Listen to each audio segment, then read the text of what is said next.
this is what your foldable should look like when you're done folding it and labeling all of the different pieces to it. You've got your title page, and then you've got your 3 different groups that you're going to be looking at their interactions with the Native Americans. So the information that you're going to be writing is going to go above each of the different ones.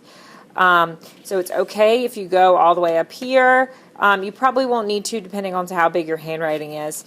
So that's what it should look like at this point. You're just going to glue it into your interactive notebook by just putting the glue on the back of it.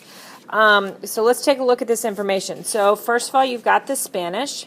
The Spanish were notoriously violent, especially towards the Aztecs. They oftentimes enslaved the Native Americans. They were one of the only European groups to do that. And they enslaved those Native Americans to mine gold. They claimed Native American lands as their own. They took complete control of all of the Inca territories. Catholic missionaries went out of their way to try to convert Native Americans to Catholicism. And then epidemics that were brought by the Spanish killed large numbers of Native Americans. And the Spanish men oftentimes married Native women because the Spanish were actually here for a pretty extended period of time. They lived and moved into these native territories, so they took wives, which you can kind of think to yourself whether that would be a good or a bad thing. So at the end of this section, make sure you write whether or not you think that the Spanish interaction with the Native Americans was positive or negative. All right, the next group you have are the French. The French chose not to enslave the Native Americans.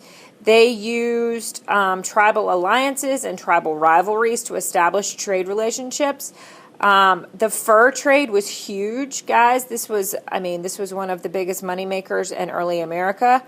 So they traded pelts for things like textiles, weapons, and metal goods. This is how guns and other weapons are going to be introduced to the Native Americans.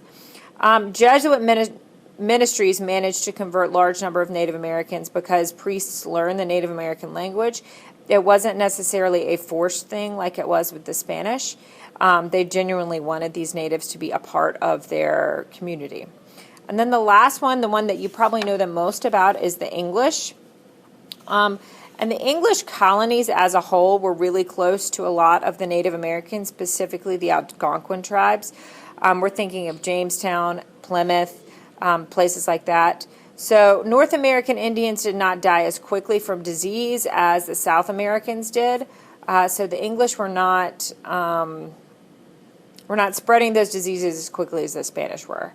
The English were not as likely to intermarry with the Native Americans. They weren't there for an extended period of time, and when they were, their focus was survival. British did seek to Christianize the natives, but not as much as the Spanish did. It wasn't as much of a forced scenario. For the most part, they lived completely separately. The only really negative thing was that there were multiple arguments about land and trade, and sometimes violence occurred between tribes and between the natives and the English. So you can once again determine whether or not you think that that was a positive or negative relationship. You need to make sure that all of this information is in your foldable and that your foldable is glued into your notebook. This may or may not be a part of your next interactive notebook test. Bye.